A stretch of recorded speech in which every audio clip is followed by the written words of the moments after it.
operação logo cedo. Natália, se as últimas horas da rotina do deputado Gustavo Gaia fossem contadas num curta-metragem, o nome do filme seria Deus e o Diabo na Terra Plana do Bolsonarismo.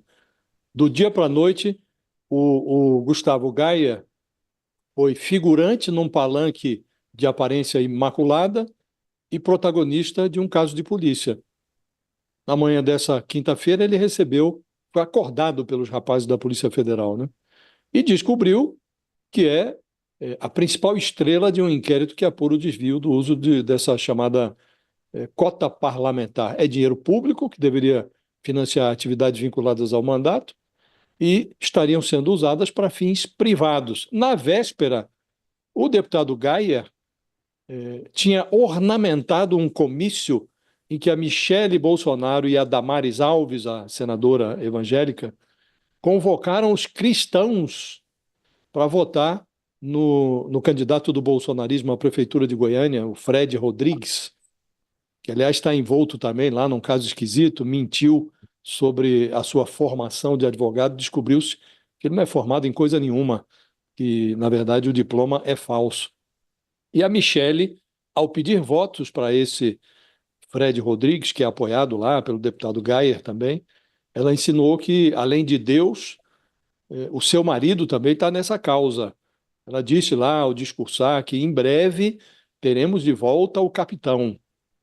Então, assim como a Michele e o marido dela, o deputado Gayer também é reverente àquela tese segundo a qual o Brasil está acima de tudo e Deus está acima de todos. O diabo é que a incursão da Polícia Federal indica que o Todo-Poderoso está tão acima que ele talvez não enxergue fenômenos como a rachadinha ou as rachadinhas da família Bolsonaro e essas mordidas na cota parlamentar. Apreenderam-se ali mais de 70 mil, acho que 72 mil reais, grana viva na casa de um assessor do deputado Gayer. Ironicamente, na véspera, um outro deputado bolsonarista, Carlos Jordi, candidato a prefeito de Niterói, também apareceu utilizando no noticiário, né? Apareceu no noticiário utilizando verba dessa cota parlamentar para pagar transportes de aplicativo para endereços famosos. Ele é do Rio, mas estava em São Paulo e usou ali o Uber, pagou com dinheiro da Câmara o Uber para frequentar a vida noturna paulista. Uma das notas, inclusive, menciona um endereço na Vila Madalena, uma casa de diversão adulta, né? Então, a verba, a cota parlamentar está sendo usada para esse tipo de despesa, né? O deputado Gayer, ele ataca o ministro Alexandre de Moraes, que ordenou essa batida policial, e insinuou que é vítima de perseguição. Espera-se que ele tenha argumentos melhores para esgrimir em sua defesa. Do contrário, vai ficar mais potencializada, Natália, essa percepção de que o patriotismo do bolsonarismo mora dentro do cofre público, mora dentro do déficit público, faz bananeira, planta bananeira dentro dos cofres do Tesouro Nacional. Não é, e quando a Polícia Federal faz esse tipo de busca e apreensão, geralmente já se tem ali os argumentos, né, Aguirre, no caso, para a busca. Agora é a questão de aprofundar. Caso de mandado de prisão, não tem nada envolvido ainda nessa etapa da investigação, né? Como é que a gente pode ver exatamente daqui para frente o desenrolar dessa operação? De fato, até porque para prisão de um deputado, a Constituição, em tese, só permite prisão em flagrante. Até algum assessor poderia ser preso, poderia haver alguma coisa nesse sentido, mas mesmo com a apreensão de dinheiro vivo, até o momento não tem uma avaliação de que existam indícios suficientes para pedir a prisão de alguém. É claro que a busca e apreensão é solicitada quando já existem indícios mínimos e a Polícia Federal já estava aprofundando essa investigação, consta na investigação diversas trocas de mensagens até entre assessores, depoimentos, e agora com a busca e apreensão, o caso deve ser aprofundado com mais provas para encaminhar já para a reta final, para o relatório final. Provavelmente não deve demorar muito para ser finalizado esse caso, porque o conjunto probatório já é relativamente grande, é relativamente robusto. Então, acredito que os investigadores vão analisar itens apreendidos, como aparelhos celulares, para verificar outros elementos de prova, mas encaminhar em breve para a reta final do caso.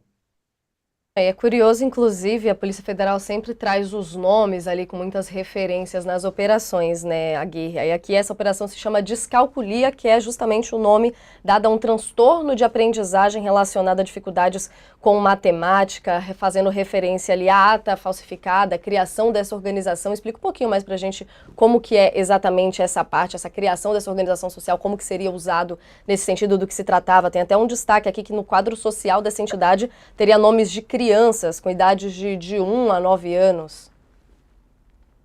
Exato. Pelo que eu entendi, eles tentaram simular que a organização social era mais antiga do que realmente era, porque estava sendo recém-criada, com o objetivo de apresentar um quadro já de muita prestação de serviço, um quadro de que fosse uma associação já em funcionamento, em pleno funcionamento e apta a receber verbas federais, porque para receber emendas parlamentares, receber verbas do governo federal, existe uma série de requisitos, não é qualquer organização, qualquer empresa, instituição recém-criada que fica apta a receber essas verbas. Então, o objetivo dessas fraudes, dessa tentativa de parecer que era uma organização já em pleno funcionamento, era justamente para poder captar essa verba das emendas parlamentares e, de acordo com os investigadores, desviar esses valores federais justamente para o bolso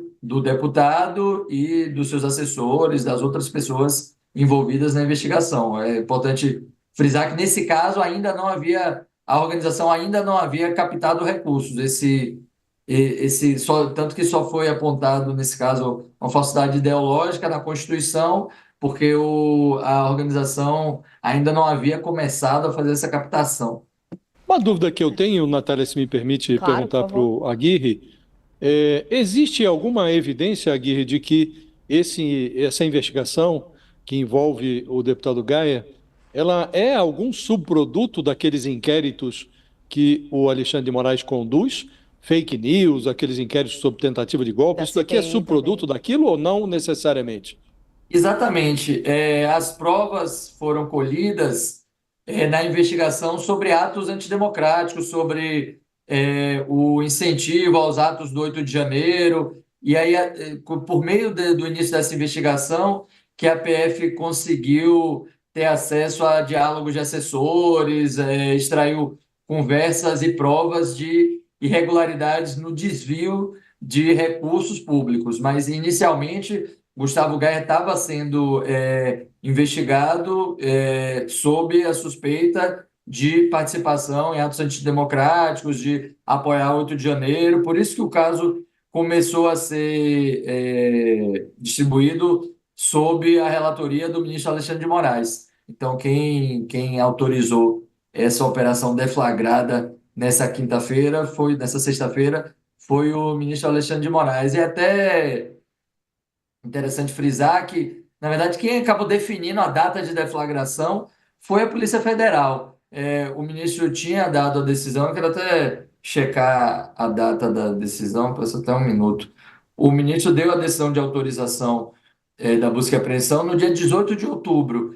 E aí isso entra numa fila, tem um planejamento operacional e a Polícia Federal deflagrou nessa sexta, porque o deputado estava reclamando, dizendo que houve uma perseguição por causa do processo eleitoral, que está próximo agora no domingo, mas isso, a decisão é bem anterior a esse final de semana e entrou dentro do processo de planejamento da PF mesmo. Muito bem. Mesmo, né? Então ele falou ali nesse caso dessa perseguição, dessa proximidade com a eleição, Josias, e reforçando o ataque justamente ao Alexandre de Moraes, chamando os agentes da PF de jagunços dele, o que remonta muito o histórico do Geyer em si, né, Josias? Você estava lembrando aqui das investigações em torno dos atos golpistas, o que mais tem também são notícias relacionadas a questões de fake news envolvendo o Geyer, principalmente na época da pandemia, na própria CPI, na época da Covid, chegaram a destacar que o canal dele estava lucrando com fake news sobre a pandemia. O que a gente pode destacar do perfil do deputado aqui, a partir agora dessa operação também? Esse deputado é um bolsonarista de vitrine, né? Bolsonarista de mostruário. Ele difundiu notícias falsas, ele é adepto de todo o estilo do bolsonarismo e numa das incursões que ele fez recentemente, ele difundiu nas redes sociais, participou de um evento relacionado à educação na Bahia, um estado que é dominado por uma hegemonia do PT há pelo menos 5 mandatos, né? E isso aconteceu meses atrás, em maio, se não me engano. Ele lá difundiu uma parábola que é muito cara aos conservadores de viés bolsonarista. Ele comparou os nordestinos que são beneficiários do Bolsa Família, ele comparou a galinhas. Veja o tipo de discurso, o tipo de oratória que o deputado Geyer utiliza. Ele disse que, assim como uma galinha que fosse depenada pelo Stalin, o, na antiga União Soviética, o, a distribuição de farelos leva as galinhas a seguirem aquele que as depenou. Então, ele compara a devoção que era dedicada ao Stalin, que conduzia com mão de ferro a União Soviética, ao que foi feito na versão dele pela esquerda no Brasil. A esquerda teria criado programas sociais para acorrentar, escravizar, por assim dizer, os brasileiros mais pobres. E ele compara esses brasileiros pobres a galinhas, né? Esse é o estilo do deputado Geyer, né? Ele tem uma investigação também na 7ª Vara, se não me engano, de Goiânia, por assédio eleitoral, visitou empresas e instou os trabalhadores dessas empresas a votarem no Bolsonaro, e na eleição passada, a eleição presidencial passada, de 2022, foi aberto um inquérito contra ele na Justiça do Trabalho de Goiânia, né? Então ele tem aí um, um rosário de episódios que o vinculam ao que há de mais esdrúxulo e negativo no bolsonarismo, né?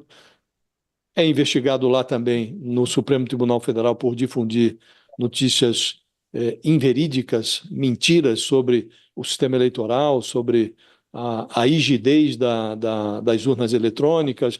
Esse é o personagem. É, como disse, um bolsonarista de mostruário. E o que se espera é que, nesse caso específico, em que ele é formalmente investigado por desviar verbas públicas, espera-se que ele tenha algum argumento mais sólido, alguma tese mais sólida para invocar em sua defesa, além desse argumento já bem batido, né? Todo mundo que tem investigações e políticos que enfrentam investigações da Polícia Federal sempre vem com essa tese da perseguição política, né? O que se espera é que ele tenha algum argumento mais sólido, Natália. Nesse vídeo que a gente trouxe, ele falou, se dirigindo ali ao Moraes, no caso, dizendo justamente que essa busca e apreensão ia comprovar a honestidade dele. Falando aqui, Alexandre de Moraes, não sei se o senhor percebeu, mas quando o senhor manda fazer uma busca e apreensão na casa de alguém, essa pessoa é como se recebesse um carimbo de honesto, de uma pessoa idônea, que luta pela democracia, que luta para libertar o Brasil, juntando aí nesses discursos que costumam se repetir bastante. Nossa equipe até separou aqui, inclusive, imagens do Geyer para a gente ilustrar isso que você você estava falando, Josias, de outros momentos em que Geyer fez ataques a Moraes, inclusive uma fala dele no 7 de setembro de 2021, cobrando o Congresso contra Moraes. Deixa eu ver só se é de 2021. Esse não, esse é o do 7 de setembro de 2021 mesmo, o VT que a gente tem para ilustrar um pouco essa cena. Vamos ver, de 2024. Mas o foco, presidente, e isso tem que ficar bem claro ao final de hoje. O foco agora, e eu digo mais, pela primeira vez nesses últimos anos, eu sinto no meu coração uma verdadeira esperança de mudar a situação. Nós estamos vendo a formação da tempestade perfeita no caminho daquele ditador. Nós tivemos nos últimos meses a divulgação do Twitter Files, a divulgação das conversas criminosas do Alexandre de Moraes. Só bem rapidinho para a gente fechar essa parte aqui, né, Josias? Esse tom e ele entrando ali justamente na questão também da anistia dos presos no 8 de janeiro, a gente falando do personagem, falando agora rapidinho do contexto em que se insere essa operação agora, né? Há um movimento do bolsonarismo para aprovar o impeachment do Alexandre de Moraes. Isso não é atribuição da Câmara, isso é função do Senado, pela Constituição. Cabe ao Senado, quando houver elementos, cabe ao Senado julgar, analisar pedidos de impeachment contra ministros do Supremo. Há alguns pedidos protocolados na mesa do Senado, mas o presidente da Casa, o senador Rodrigo Pacheco, não se animou a levar nenhum desses pedidos à votação. E o bolsonarismo, sempre que é acossado pelo Alexandre de Moraes, seja nos inquéritos sobre tentativa de golpe, sobre difusão de notícias falsas, seja em casos como esse agora, em que se está investigando o deputado Gustavo Geyer por desvio de verba da cota parlamentar a que ele teria direito na Câmara dos Deputados. Em qualquer hipótese, sempre que o Alexandre de Moraes aparece em cena tomando alguma providência judicial contra um bolsonarista, eles lembram da necessidade de dar andamento a esse pedido de impeachment do Alexandre de Moraes. Recentemente, quando o ministro Alexandre de Moraes bloqueou as contas do X e se contrapôs ao dono dessa plataforma do ex-Twitter, o Elon Musk, o deputado Gustavo Geyer postou nas redes sociais mensagens se dirigindo diretamente ao Elon Musk, ele que é professor de inglês e, portanto, domina a língua de Shakespeare. Ele se reportou ao Elon Musk, expressando-se na língua inglesa diretamente, atacando o Alexandre de Moraes e soltando fogos por conta da oposição que o Elon Musk fazia àquela altura ao Alexandre de Moraes, chamando inclusive o ministro de ditador, ironizando, divulgando memes do Alexandre de Moraes. Hoje, o Elon Musk está mais enquadrado, pagou as multas que o Supremo cobrava, rendeu-se a todas as ordens judiciais emanadas a partir do gabinete do Alexandre de Moraes, indicou representante do X no Brasil, entrou no quadrado da Constituição e das leis brasileiras, mas o Gustavo Geyer continua fazendo oposição ao Alexandre de Moraes, Natália.